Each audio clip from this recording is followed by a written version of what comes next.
Well, what's up again, guys? Brian here at 3TR here to share with you my newest top list video, as I will be sharing with you my personal top 5 favorite video game rivalries. Now, this list was requested by one of my viewers going by the name of Macho Wesker17.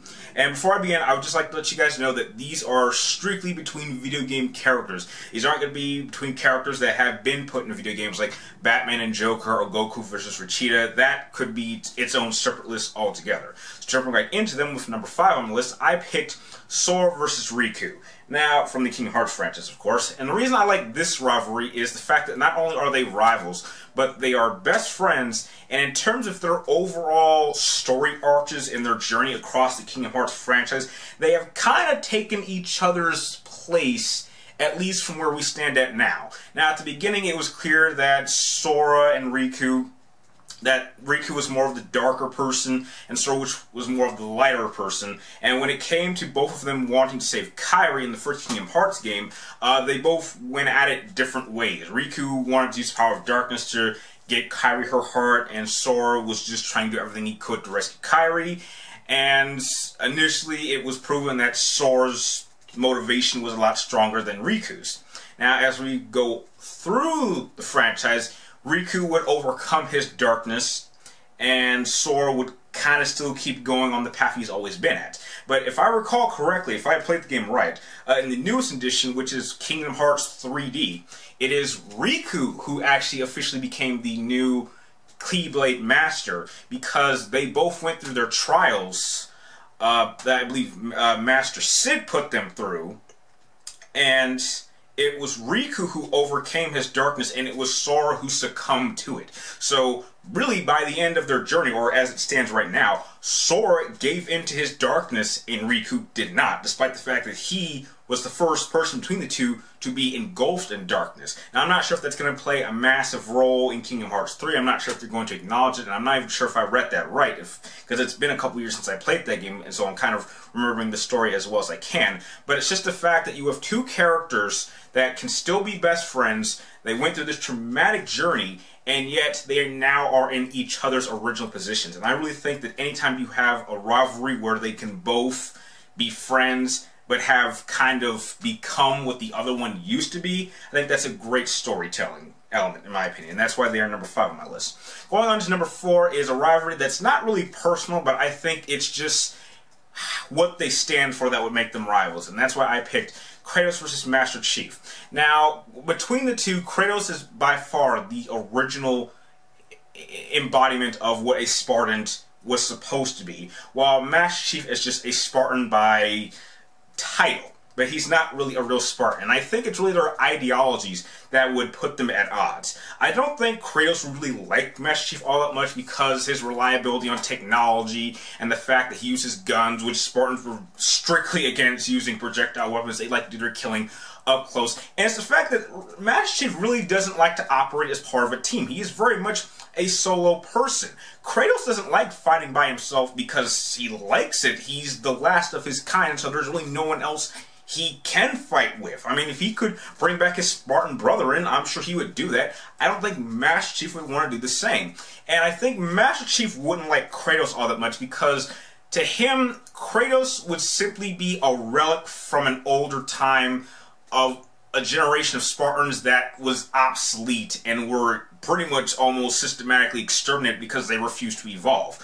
Master Chief is all about evolving. He understands the importance of technology and weaponry, and I think that between the two of them, they are the type of warrior that their generations needed. So I don't think they would fit well in each other's timelines or time periods, which is why I think that having that dynamic between the two would make for a really great rivalry. And that's why they're number 4 on my list. Going on into number 3, I picked Cloud Strife versus Sephiroth from the Final Fantasy VII series. Now, this is probably the quintessential rivalry of all the Final Fantasy games because it gets very, very personal. It's personal for Cloud because Sephiroth destroyed his village, he hurt his friend, he killed Aerith, and I just think that because Sephiroth is the physical embodiment of everything Cloud fears. He is initially Cloud's darker side and the one who wants him to embrace being a bad person. And I think it's the fact that Cloud is the only one to ever actually defeat Sephiroth, and Sephiroth, being the badass that he is, doesn't like being beaten. And I think he's even said on multiple occasions that Cloud is the only one who can actually completely defeat him for good, which, you know, whether or not that's going to continue on, or if we're going to change it in the Final Fantasy VII Remake, we don't know. Well, I really would like them to keep that dynamic between the two, because I think it's very, very important to defining how their characters actually interact with the world that they're in, and that's why they are number 3 on my list. Going on into number 2, I picked Solid Snake versus Liquid Snake. This one is very, very personal. And it's personal for Liquid Snake because both of these two are not only twins, they carry the recessive and dominant genes of their father, Big Boss. And for Liquid, it's probably a little bit more important because he wanted to prove that he was the superior son.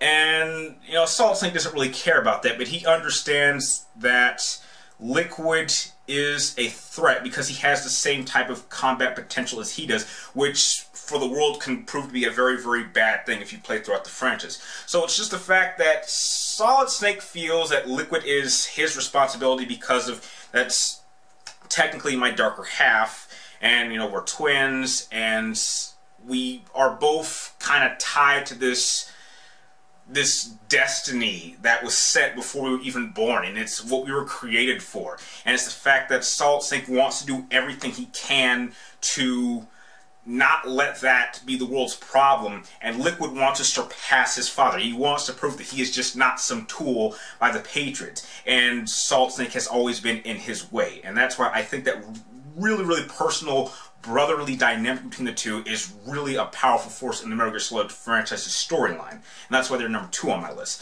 And going on into number 1 is probably a typical, maybe not number 1 for everyone, but I think it's a rivalry that I think anyone has to put on their list because it's been present since their introduction in the franchise in the first game. And that is the rivalry between Scorpion and SubZero from the Mortal Kombat franchise.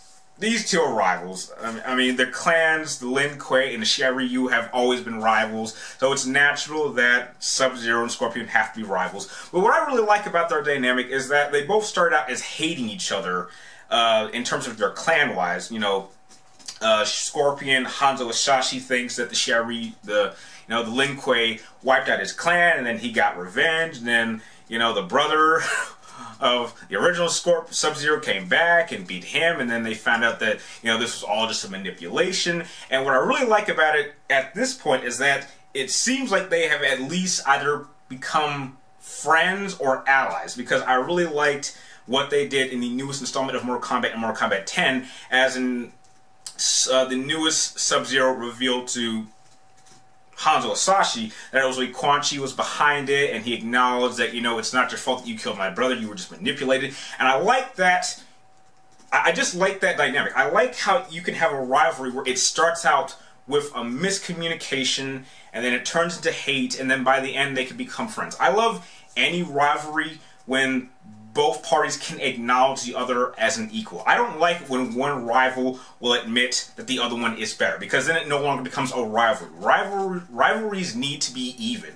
They always need to be able to challenge each other. And if there's no challenge, then there is no rivalry. And that's something that Scorpion and Sub-Zero have done in every installment they've been in together. And that is why they are number 1 as my personal favorite video game rivalry. And with that, those are my top 5 rivalries. I'd like to know what are some of your guys' favorite video game rivalries. Share your list with me in the comments down below. And if you guys have any more requests for top list videos, be sure to leave your ideas in the comments down below. And if you like this video, feel free to like and subscribe to track me in my future videos. And like always, thank you guys for watching. You're awesome, and I will see you next time.